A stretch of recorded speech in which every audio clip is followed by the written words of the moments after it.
are now tuned in to the 2-Minute Warning, a live stream community conversation pertaining to social and political issues and how we can collectively resolve them. Powered by the Westside Gazette.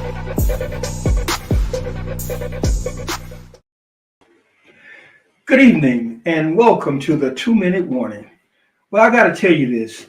Tonight's show is a first for many of for our guests as well as myself. And I won't tell you about it. I'll allow them to explain it to you as we go along. And trying to understand what's happening in this whole dichotomy of this situation that we're in as a people in this country, understanding and seeing the unraveling of certain things and seeing how disrespectful leadership can be towards certain people. It's a wonder how we have made it this far. And so tonight we'll find a way through theater,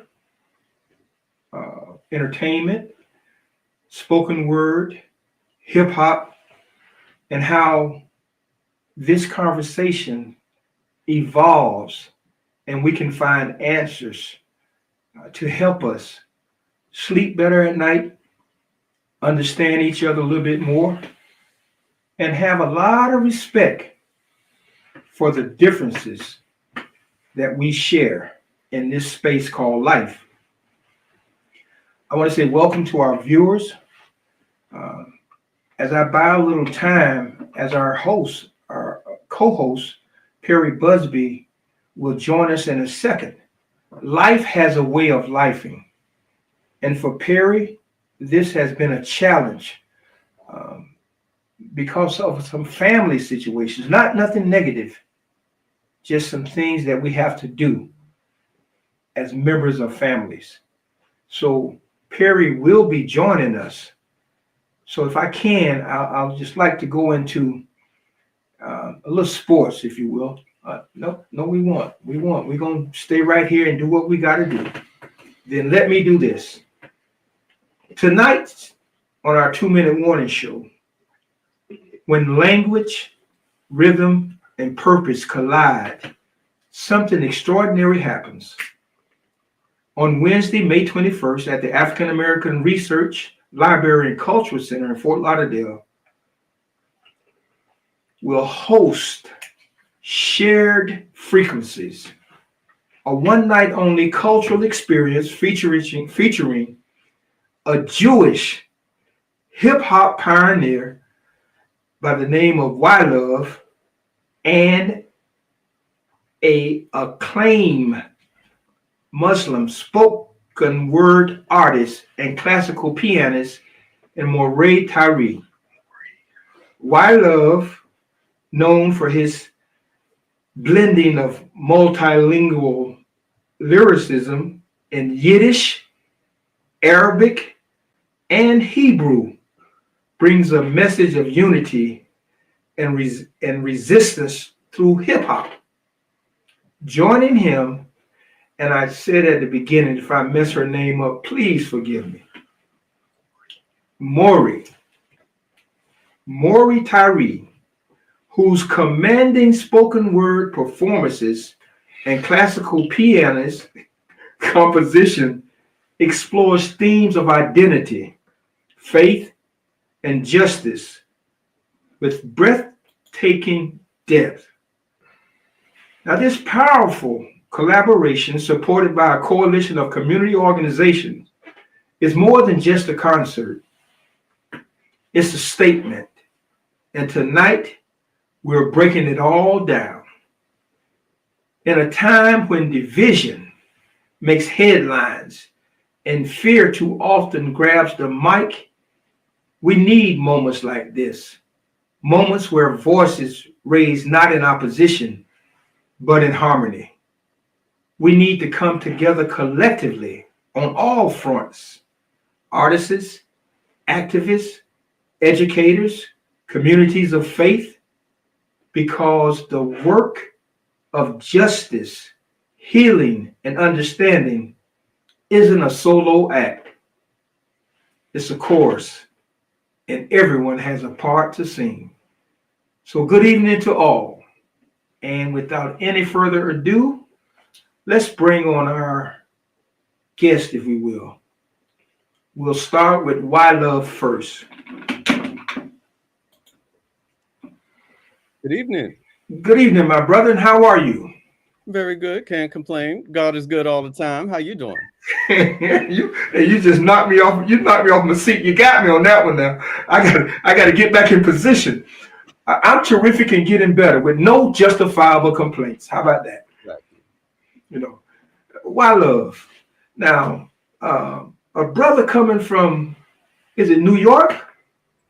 Originally Baltimore. Baltimore. Be more. Exactly. Baltimore. Okay. Now, speaking Yiddish, Arabic. So Give us a little bit on that.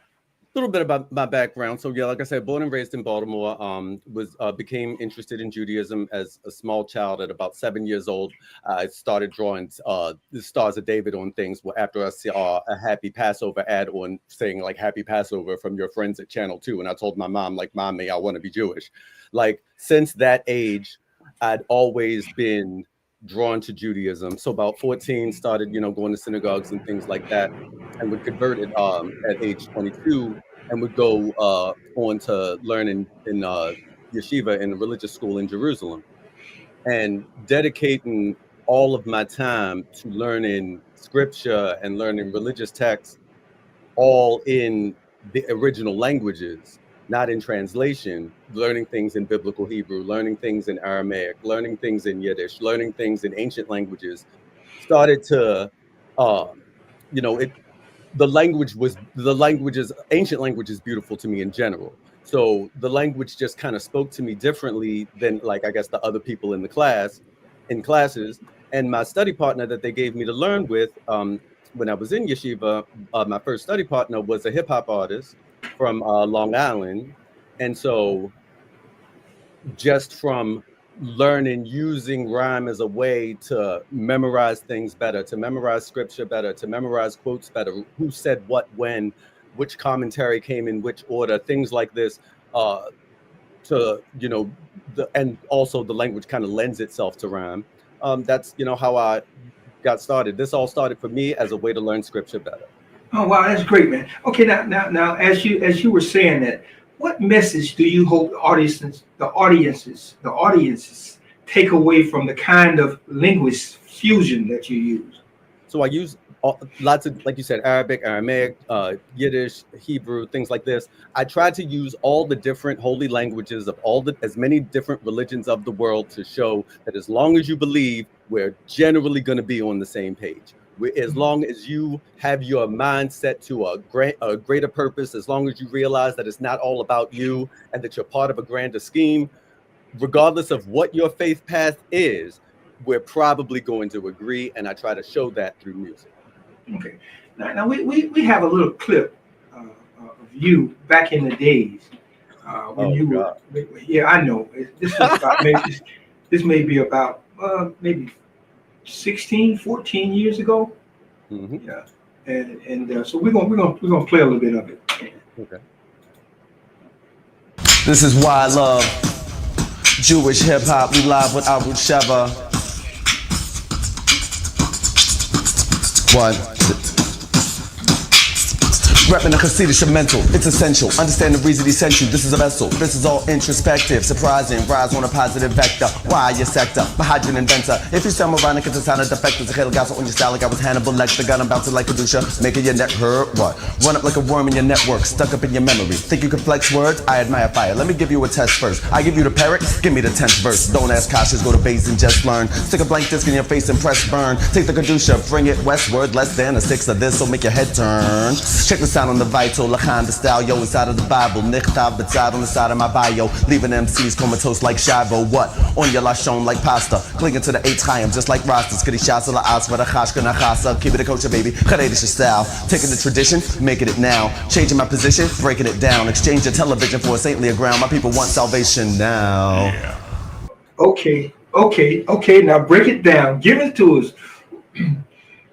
Um, so, uh, so I'm going to say I'd have to give you line by line for what I was saying in that track, Mhm. but just to give the last part of what I said. Kadishasa la aswa da khashka na khasa, keep it kosher baby, khredisha style. So Kadishasa is Aramaic for holy things. La asra da khashka, to the place of desire they descend. The body, this is a vessel, like I said. The body is a physical vessel. The body is the thing that desires things. This is what wants money. This is what wants food. The soul desires greater things. So the holy things come down into the place of desire to change the body into a spiritual entity. What I try to express in through, like you saw through music, is that what we see here, things like cars, things like houses, things like materialism, this is not the end goal. The end goal should be something spiritual. The end goal should be bringing people together.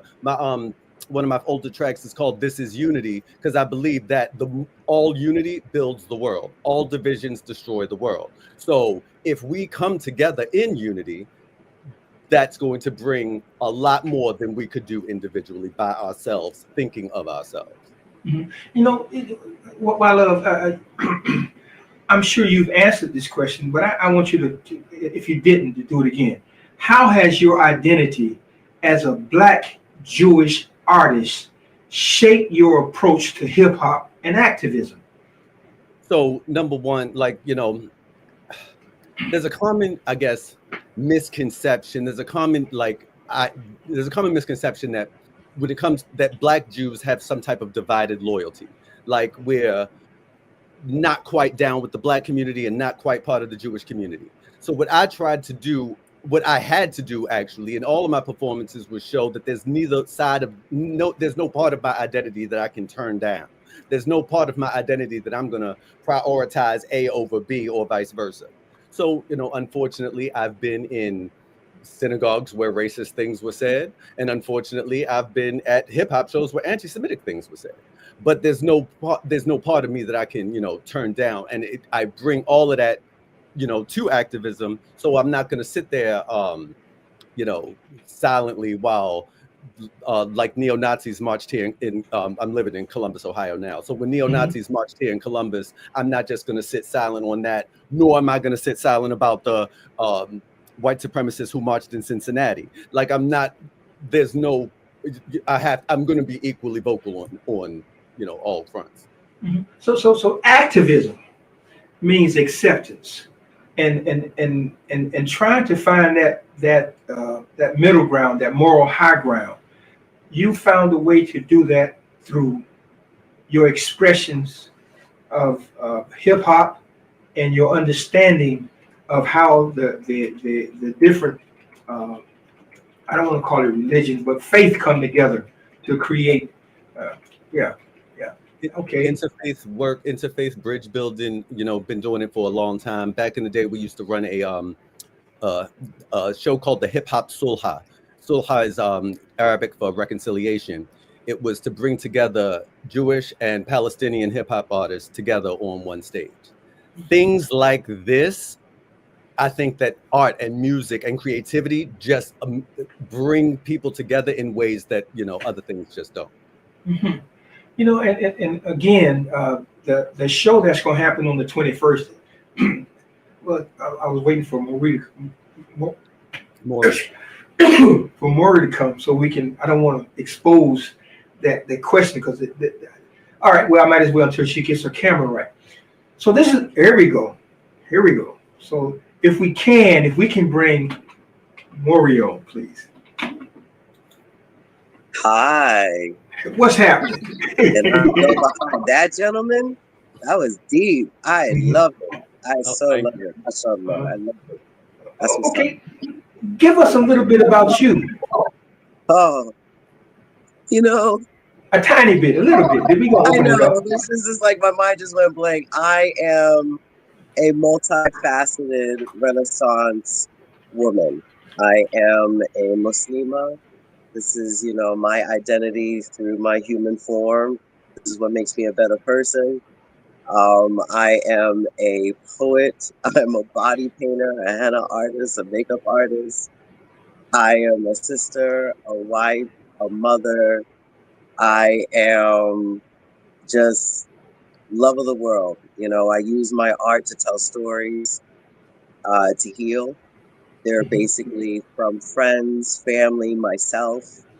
Because when you, just to piggyback off of why I love, we all are the same and connected in so many ways and share this so many stories. It's just in different languages and interpretations. Like even with the Abrahamic religions, it's just moments in history. If you really look at it, it's just history. It's just history lessons.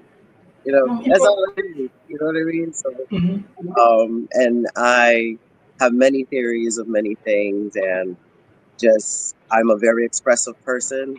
You know, mashallah, God, Allah made me this way. God made me this way, and that's just what it is. So that's Okay. Taiye. Okay, very good. That's an opening. So if we can we get see a little bit of her in the video? Oh gosh, I don't even. No, don't. Undressing you with each letter of the alphabet. Figured out how to write I want you in every language. My lips have been tainted by the essence you, and yes, my mind is blown. Could only imagine what could follow. This is what you have sown. My poetry is fine words like I want to feel the heat from your rising sun. Kiss the zenith until it begins to rain and change the color of your sky. Can we play like fireflies, dancing in each other's light and a glow, radiating from the depths of our soul, a fire that will keep on burning so bright, a light that will never diminish or dim. Your breath is the breeze on my skin. No need for confrontation. Touch should be the only communication that needs to be heard, floating through your ocean. I try to drown myself in your smell. Okay. All right. Wow, chaos theory days. That Yeah, was with my slam team, and we that was actually did a standalone show called Chaos Theory. that Well, was I haven't deep. seen that clip in a while. Yeah. Well, we thought we would bring some stuff back to memory for both of you. That was great. hmm And the thing that I want to share with the audience is that we got a lot of the thing that I want to share with the audience is that this is both of you first time meeting each other. Yes. Yes. First impressions, first introduction here on 2 Minute Warning. Yep. So and you both are spiritual individuals, you know. Yes. So I won't think for you or assume anything. However, I must ask you, what were you thinking, both of you, about meeting each other? What was your first thought? Let's get it. Yeah, I mean, because we're excited to perform together. Like, okay, this is my Jewish brother. Let's go. Exactly. Excited to meet. Yeah. Let's get it. That's really about it. Like I'm being so straight up. You know, like I said even before, we are so connected in so many ways. So to be able to tell our stories together in a family setting, and I consider it like family. You know, there's many. English is the youngest language. It sucks. I always say that. You know? There's so many ways to say things. And God, Allah, Jah, Yahweh, whatever universe energy, you know, is all gonna be there for that moment, God willing, for us to be able to share and get us together as community. Yeah, it's amazing that you said that this show came about, not that it was something that we were looking for, nothing like that. It was all pre-planned, not by us, but by a higher source. So when it fell in our lap, I said, oh my God, how do we tie this connectiveness, yet the difference, together in what we're dealing with today? So now, Mori, your work touches deeply on identity, spirituality, and justice. What experiences most influence your writing and your performances? To be honest with you, I would say just life and lessons. My lessons are the words. You know, when I first started becoming a spoken word artist, and I think a lot of us do, we always have so much to say, right? You have so much to say, so much to say, so much to say. But after a while, I let my ears listen. So I find that my pieces, they just come to me because I feel that they need to be told. Why love? I like that you put that like that. That's I can't say it any better. Like Maury just said, life and lessons, and you know, like hip hop the same way. When you start doing hip hop and you start rhyming, everybody's got a rhyme book of 200, 300, 400 verses that you just want to say this and this and this. When that kind of ran out for me was the beginning of the Black Lives Matter movement. When I tried to initially start writing tracks about the various people who had lost their lives at the hands of police, and you finish verse one, and then comes another name, and then you rewrite verse one, and then come another three names. So then you rewrite verse one, and it started to become like an overwhelming thing that I had too much to say, that I couldn't even get it all out.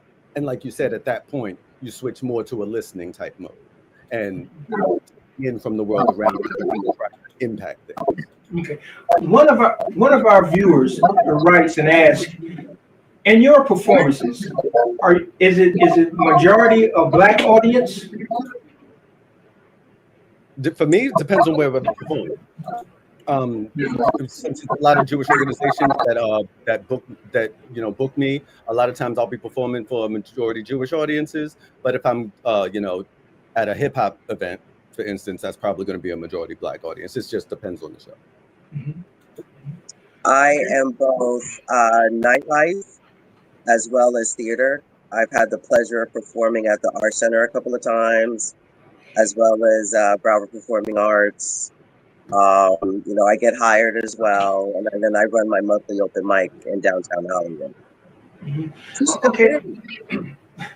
With all of this craziness that we're going through today, how do you back away from it? How do you deal with it? How does your level of connectedness deal with the weight of this ugliness?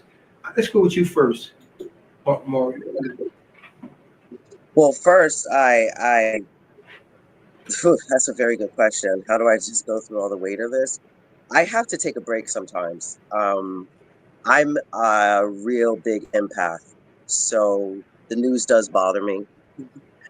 And sometimes, somebody's face, when I look at them, I'll feel it and I'll start crying. So I actually shut it off. I have to, otherwise my brain will go all over the place. I definitely use both sides of my brain every single day, mashallah. So with that being said, I need to shut it off, and that's how I do it.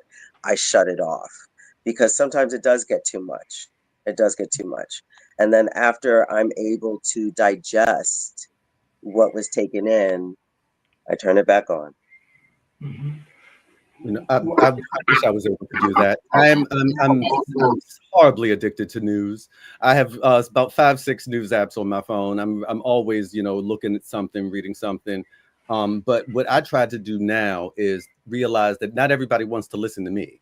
Not everybody wants to hear what I'm saying. What I try to do now is, like, I have a video on TikTok trying to explain to people why it's important to have real ID and things like this, how to protect yourself, how to make sure you don't have police encounters, things like this. I just did a workshop for kids to learn how to write hip hop themselves. Try to get people to learn how to protect themselves, express themselves, and connect to others themselves. Because not everybody wants to connect to me. Not everybody wants to hear the message from Why I Love, because they have their own messages to express. And so sometimes if I can't say it, I try to help somebody else say it. Mm-hmm. And I would hope that our listeners, please, the youth can come and listen to this concert and watch this concert for free. It doesn't cost anything. And it's a cultural experience. Now, I know you all are international travelers. Why Love, I had the pleasure of going to Israel, right, and participating in is it Sukkot? Is that, did I say it correct? Yeah. And so to learn from the different cultural aspects of some of the same stuff we do, it was mind blowing, right? But it was also very interesting due to the historical aspects of where I was. We had the Wailing Wall, where there were Muslims, there were Jews, and there were Christians. Wasn't anything out of place. But when I came back again to deal with what was happening here in this country, I had to ask myself, how do we do this? How did we get here? Okay, I guess I won't ramble. Let me ask this question. What message do you hope young people in the audience, especially the student performers, take from this experience? I say for me, it would be love, community, and consciousness. I say you big on this love thing. Absolutely. What does love have to do with it? It is love. You know what? So a little tidbit. Taiye is actually my middle name, and it means love. So as a parent in this world, I do believe that you are responsible for giving your children a good name. Energy carries through. So my mother birthed me Mori Taiye, hence Mori Taiye. Oh wow. So love will always be there. Love is the basis of my actions because God is love. Mm. Exactly. And just to build on that, in Judaism, we believe every word has a numerical value. And so the numerical value of the word love is 13, and God's name has the numerical value 26. So God is love times 2. He sends love to you, you send love back to him. And to build on that, like you said, yes, love and community and connection, unity, coming together for a common purpose. I think that, and it's not just the Black community. We see it in the other, communities as well. There's a crisis of self-love right now, and there's a crisis of loving your neighbor right now. There's that baseline: treat your neighbor as yourself, love your fellow as yourself. That baseline, we're all on this planet together. We have a crisis of that right now, I think. That we're not seeing the humanity in the other people in our communities, much less people in other communities. So self-love, community love, unity, realizing we're we're here for a bigger purpose. That's what I would hope anybody would take from the show. Programming. That's a lot of programming for a lot of people who don't even know how or don't even know that they're in it. Right. I see one of our viewers, Brother Wesley Boyd. Wesley says it's all about vibrations. Okay, and when we speak of love, when we talk about music, when we talk about performing, when we talk about rapping, when we talk about instruments, there is a certain vibration that comes from that. Can you elaborate a little bit on that? We'll start with you, my love. Let's do you. Well, I mean, I see it in hip hop and performance, especially. Number one, it's going to come through in your lyrics. It's going to come through in the way you come off. You're right. Bad tones do create anger, bad moods. One of my old rabbis in yeshiva told me that freestyle is words which come from the heart. So because it comes out so fast, your brain doesn't really have a chance to filter it. So when somebody's freestyling, that's when you can tell where they are spiritually as a person, where they actually are. What do they say when they don't have a chance to think about it over the beat? When the next bass line is about to hit and they don't have a chance to edit themselves, what comes out? And so, like I don't disagree, and I definitely see the difference between some hip hop artists and other hip hop artists. Some hip hop artists that makes the crowd want to fight. Some hip hop artists make the crowd want to hug each other. It's like that. Maury, Miss Love. I mean, it's pretty much the same, and it's true. Even listening to some of the hip hop now, it does give you a mood. Like I last week. Literally, I'm in a car with my sister's friend, and as soon as I get in, the first thing I say, I was like, all right, you want to go rob a bank? Let's go. Like, that's how the music was going. Like, doon, doon, doon. I'm just like, what is going on? Like, this is what we doing. We about to like, what? And they just looked at me. I was like, are you listening to what you're listening to? Like, are you listening to what you're listening to? You know, they turned it down after I said that, but it was hard. It wasn't only just the words, it was the frequency, it was the bass, it was the way it comes out. You know, I'll say the word again, program. We are programming the hell of ourselves right now with a lot of things. Some real, mostly not, you know, and I think we're walking avatars. So this event that's coming up, I hope that it shows, you know, from both of us, you know, I'm speaking as I love, you know, and myself as an artist, that they see the humanity and they see the honesty and the artwork, as well as being inspired, you know. That's really what I like. You know, I have a really good friend. He's been doing this for a long time. His name is Asia Sampson, and he has a motto, you know, 3 or 3,000. It don't matter if there's 3 or 3,000 in the audience. As long as you touch one, you did your job. So I'm hoping to do my job that night. Okay. All right, we're halfway through, and I want to put the flyer up for the performance that's coming. Uh, okay, well, we'll pass. We'll come back to that. We'll come back to that. My production manager just looked at me and shook his head. No. So, listen. Okay, for both of you, what does shared frequencies mean to you personally? Hmm.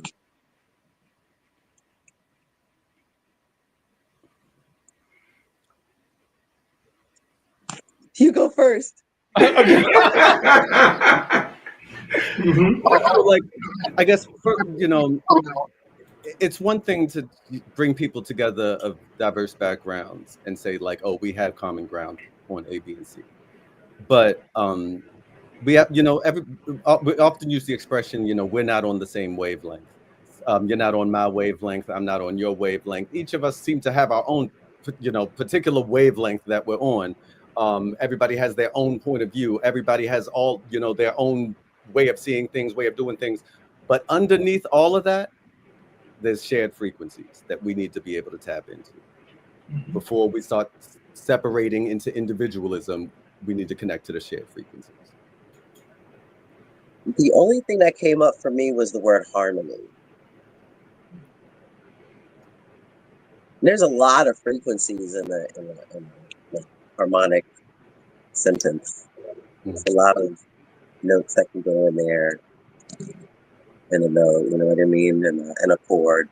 So that's the first thing that just came up, was just harmony. If we're going to talk about shared frequencies, I believe in destiny and fate, and believe that they both coincide together.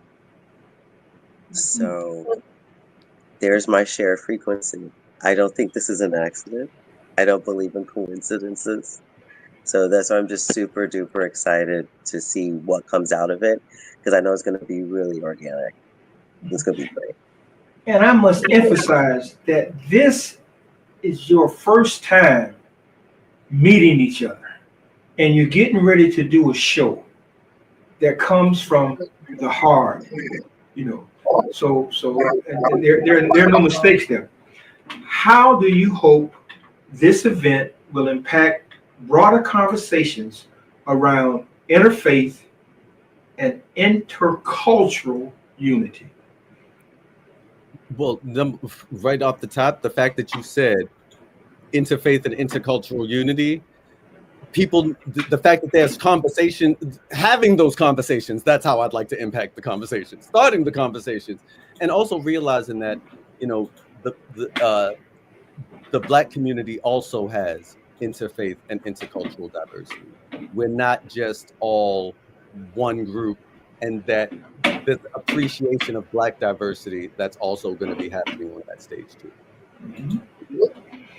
Absolutely. I couldn't agree more. I couldn't agree more.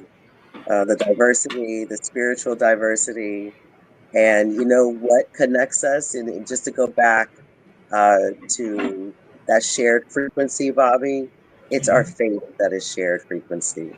It's the belief in another system. I That's like our shared frequency. the belief in another system.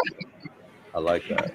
This is a conversation of hope, you know, and I haven't always been at this point where I am now, accepting, you know, wanting to know more about the difference.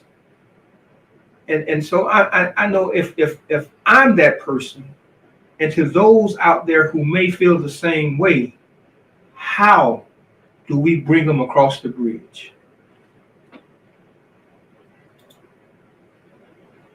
Communication. I would just say, for my personal experience, real quickly, I was privy to be raised in a family where I have 2 Jewish aunts. I'm the only Muslim, and my children are all Muslim in our family. A lot of Christians. We got a couple of Buddhists here, a couple of Rastas, and we are still family and still love. I've been to a couple of Passovers, been to my cousin's bar mitzvah. No, I didn't realize we had that in common. Mm-hmm. So my family is the same way, you know, big multicultural family. My grandmother was Puerto Rican, my mother's side Black, my father's side's African, like East African, Ethiopian. We have, I think I have 2 Jewish cousins. I have at least 1 Muslim cousin, at Catholics, Protestants, all types of people. At one family reunion, we had 3 grills. The kosher one, we had 3 sections of the grill: the kosher one, the halal, and the regular one. Like that kind of diversity in the family, I didn't realize we had that in common. make sure this one doesn't touch this one. Make sure this one is this one. Right. You know, yep. The kosher's Yep. wrapped, halal's over here. Yep. And you know, Muslim could eat kosher, so we just kept it all kosher. I can sit back and just listen. This is okay. We're gonna have a little fun here. Okay, let's see. Can you each share a moment in your artistic journey where collaboration helped you grow beyond your own cultural lens?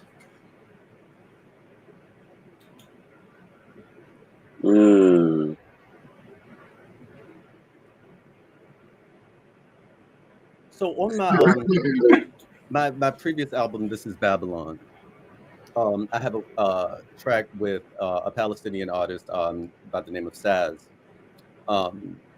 and like, to say that, you know, I mean, working with him changed my outlook on the world. It made me realize that there were whole points of view that I had never heard before, whole viewpoints that I had never been privy to.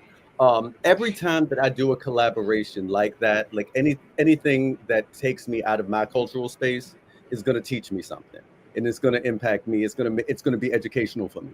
So that's going to impact everything from then on, because now I'm going to be writing my next song with the brain of someone who has now just hung out with someone who is with the brain of someone who has just learned this new thing. Like, I'm never going to look at music the same way after meeting this person. I'm never going to write the same songs that I would if I hadn't met this person. So, like, yeah, that's what I say. Collaboration for me is always, you know, like an educational experience. Yeah, that's a really hard question for me, because I'm collaborating with all different types of people and walks of life forever and ever and ever. Like, I actually work very well with a diverse setting. I am, you know, a chameleon anywhere, but I'm always pushing boundaries. So for me, I would think it would be a little bit more reversed. I'm always the one that's talking to someone or changing their mind. A lot of times, you know, I like right now, I'm not in hijab right now. I'm not in my full garb, you know, I'm not in anything. So You know, I don't have my uniform. You wouldn't think I was Muslim. So it's amazing Just like you that I wouldn't think push it was Muslim. boundaries to other people. You know, you know, but when they meet me, they're like, "Oh, I didn't know you were Muslim." I was like, "Well, I guess you didn't need to. It's not like a badge of honor. This is just a belief system. Like, I'm human, man. You know, like I'm human. You know, it's okay." You know, so I think I'm that for everyone else, and I hope to continue to be that for everyone. Okay, here we go. I got some quick fire stuff for you, for everybody. We're gonna start with you first, Mori. Spoken word or classical piano? What's your first love? That's not fair. If I was okay, is there like a 3, like where I drown? I'm drowning right now. No. Right now. And the reason for that is because I'm a pianist first. And I became a spoken word artist as I became more comfortable in myself growing up. So they're both planted very well with my late mother, and she cultivated both. I had a piano playing all the time. I'm actually trying to acquire another one. I just sold my last one.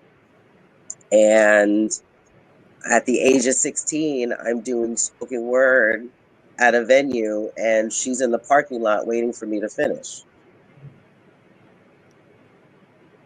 It's kind of both. So I just died. With that question, there's your answer. Yeah. And I'm gonna let you go with that because of your mother. I'm not gonna tread on that. Okay, White Love, I'm asking you. Okay, White Love, it's your turn. First language you ever rapped in? Ooh. All right. Way before any, I mean, obviously English, I'll say that. But Aramaic, ancient Babylonian Aramaic. The language of Aramaic at the time in ancient times was called Lishna Dilan. It was our language. It was the language of the street. It was the way people talked in the hood in Jerusalem, in Babylon, and everything like that. Hebrew was the language of the synagogue, was the language of the temple, was the language of religion, but your average person on the street, Aramaic. So other than English, Aramaic, because, you know, that idea of, you know, we read scripture, we read the Bible, but there were average people in their marketplaces. There were average people walking around. When prophets were talking, there were just people who would hear in the average town square. And what language would they be speaking? A dialect of Aramaic for their part, for their. Cool.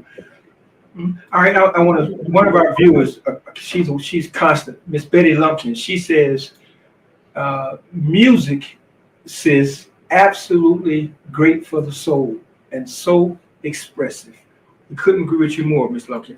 All right, here we go. Back to you, Mori. A line you've written that still gives you chills. Ooh.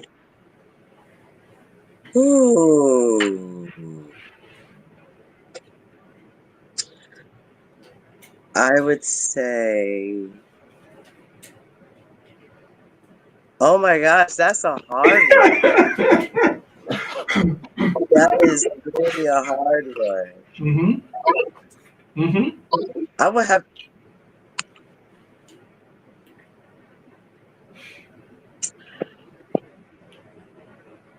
Okay. That is a really hard question. I do have a favorite poem, which I'm going to be performing that night, and it's called Half Moon, and we'll go into that on the stage, right? But there is a line in there where I say, I didn't mean to become an in-betweener. And that still resonates with me now because I'm a person that lives in between many worlds all the time, which means there's a lot of miscommunication that happens with that. So that when every time I say that, in the beginning I go, Ya Allah, I never meant to become an in-betweener. And that's still really well. Okay. Why? Favorite verse you've ever written? Huh. See, right. I was all preparing for that question. I was trying to think of a line. Uh, Mm-hmm. let's see, favorite verse I've ever written. Okay, and this is gonna sound I'd say uh,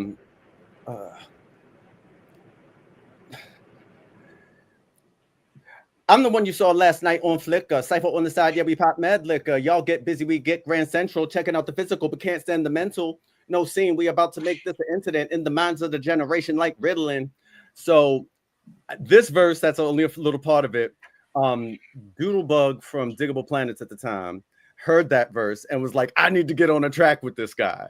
And we would end up doing a collaboration as a result of it. So if somebody, the verse that would make somebody from Diggable Planets be like, get me on the track with, get me in the studio with him. Like, that's my favorite verse.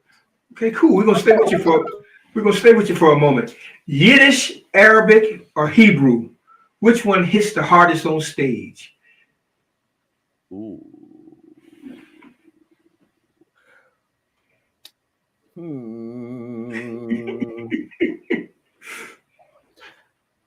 So I find that audiences, when they hear those of those, I find audiences when they hear me speak in Yiddish, it's like you know what, or like like they don't know what languages it is.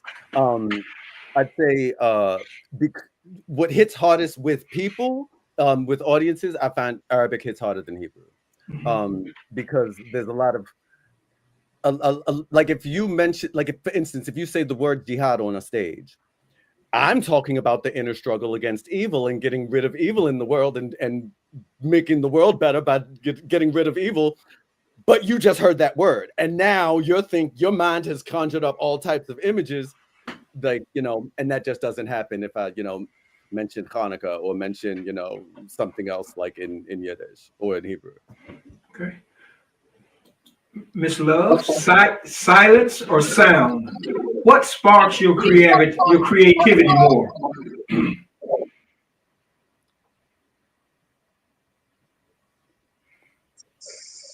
Sound. Even though I like the silence oxymoron, right? But sounds inspire me a lot. Like How I like so? I like the it just certain things just tickle my eardrums, man. That's the best thing I could tell you. We back to vibrations again. It just some things are relaxing. I don't know how to explain it other than I receive what I'm supposed to receive with the sound that I'm given. And I take in a lot of information. So, yeah, sound. Okay, let's stay with you for a moment. One word that describes your art. Eclectic. Oh, you see, you smart. You smart. I read. That's good. That's good. Okay. Okay. We'll take that. Why love? Same question. In one word. Mm-hmm.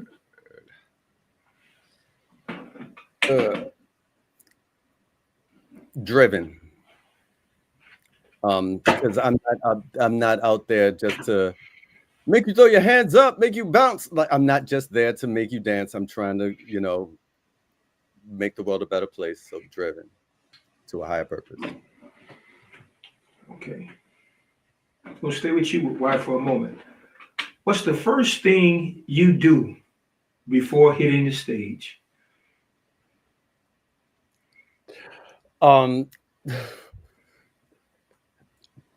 Pace around, back and forth, backstage, rehearsing whatever I'm gonna say, whatever the first track is. My manager used to hate it. He would be like, you should just do a rehearsal. And I'm like, no, it's got to come out like almost like a freestyle. I'll start rehearsing 20 seconds before I go on the stage. And yeah, so that's what I'm doing. I'm just going through lyrics in my head right before going on. Okay. You know, Miss Love, we're coming at you. What's your pre-show ritual? Okay, so I get super quiet because I'm all in my head. I've already practiced how I'm walking out. I already said the words out. You already introduced me. Like I went through a whole 3 scenes and cut that out and went back. So that's what I'm doing before I go out, and I actually put mine to action. Okay. Okay. It sounds like we have a lot in common. I can't wait to see the show. Faith in one sentence.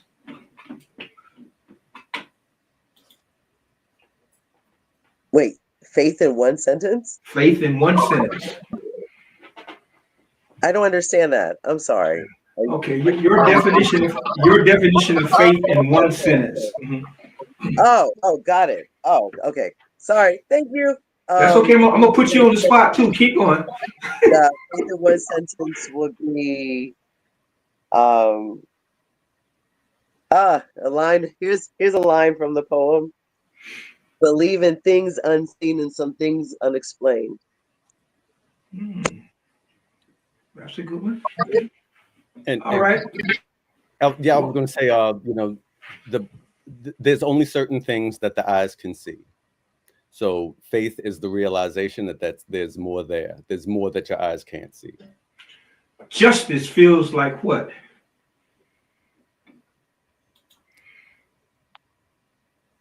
Justice feels like it's necessary. Right. Justice feels it's when you get justice, sometimes it's not the task is not all the way done. Sometimes there's more to that justice. So I'm gonna pass on the torch to you. And like you said, actually justice feels like a question mark. I wish I knew what justice felt like. We can have individual justice for small things in our lives, but what large scale justice feels like, I wish I knew. If you close your eyes and look at your performance, what color would it be? Oh, why would you ask somebody with ADHD that question? Sorry. All right, now another thing we have in common. Because my eyes just went purple, red, blue. Right. So there you go. Purple, red, blue. And I would hope blue is identified with it is looking up into the heavens. You see, I saw like a brickwork of sapphire. I think Moses says blue is the color of the sky, the color of the water. It's the color of transcendence, intellect, things like that. I would like it to be blue, but it's whatever colors people like. It's purple, red, blue. You know what I mean? It's like whatever. I'd like it to be blue. Okay, great. We're almost at the top of the hour. And if you thought, either one of you thought that you was going to leave this show without free falling, what is it called? Freestyling, you are absolutely wrong. So we're at the top. So if you could, both of you, let's do a little bit of freestyling. Maury, are we doing this? You new with this? I'm through with this. I'm going. You see me. You hear me. I be me. The Y to the dash to the LOVE. Maury, can you follow me? No way. Not a freestyle poet. But I have plenty of things that could probably go into what you say. So you should probably start off first. And then I'll just say whatever I gotta say with that, if that's okay. I mean, I can freestyle off the top of the cranium, come underground like uranium, keep your radio active. This is classic, changing your environment forever like plastic. Back this up like it's rewind. This time, this mind is divine. I see beyond the lines. And I think that some things remain undefined. Come to the show May 21st. That's what's up. You gotta wait. Yeah, you set me up. Mm-hmm. So bad. I can't follow that. Now, if you want me to write something, I will sit there for about 30 minutes and then something will come out. Mm-hmm. Part of this is just, hip hop just coming up, doing hip hop. Back in the day, you had to freestyle before you got any love. Music. I was the rhymer that went into the thesaurus. I've always been a writer. That's another thing about hip hop then and now. Okay, like we were looking up dictionaries, thesauruses.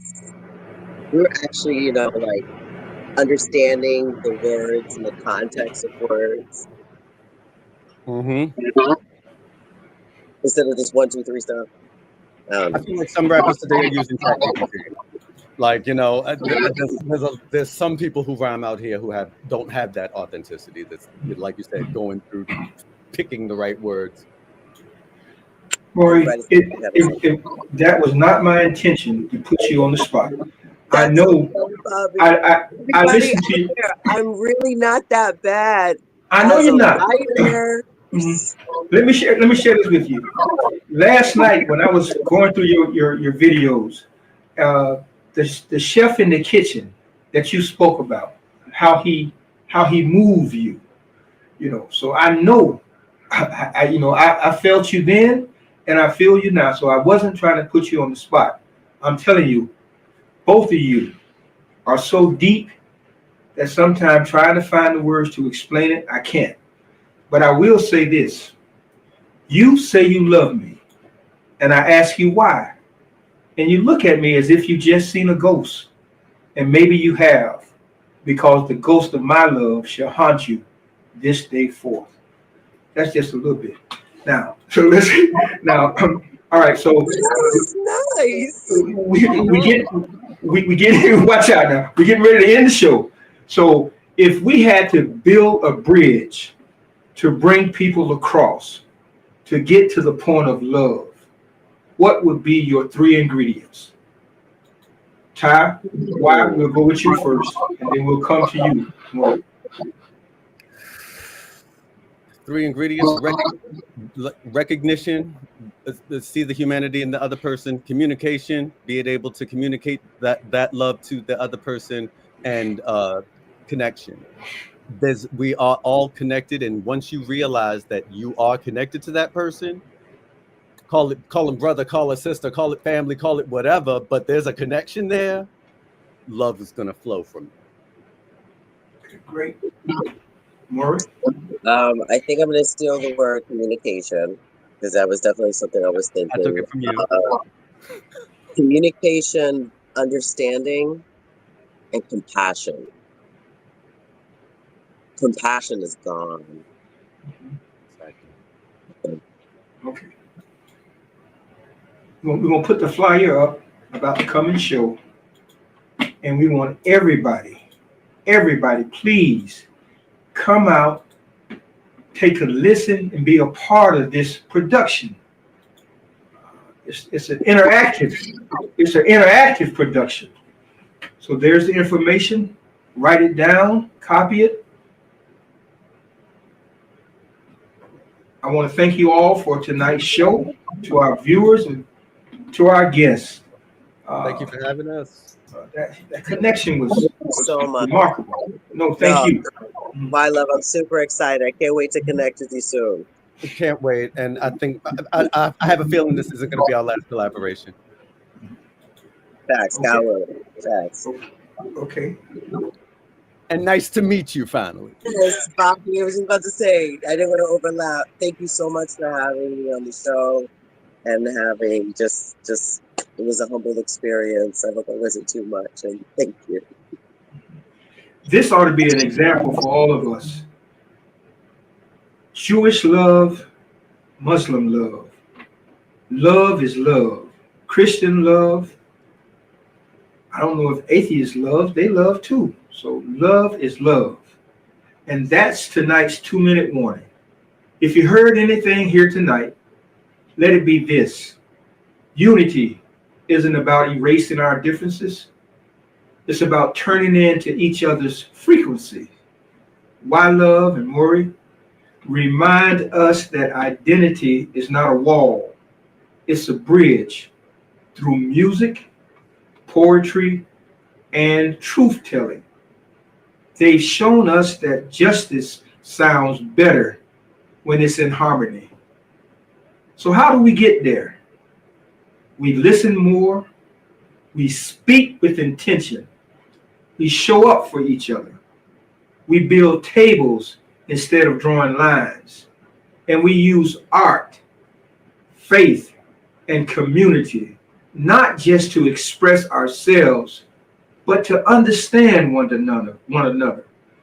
Because if we really want peace, if we really want progress, then we can't just share space. We have to share purpose. Good night. Stay loud, stay loving, and keep your frequencies open. God bless you all.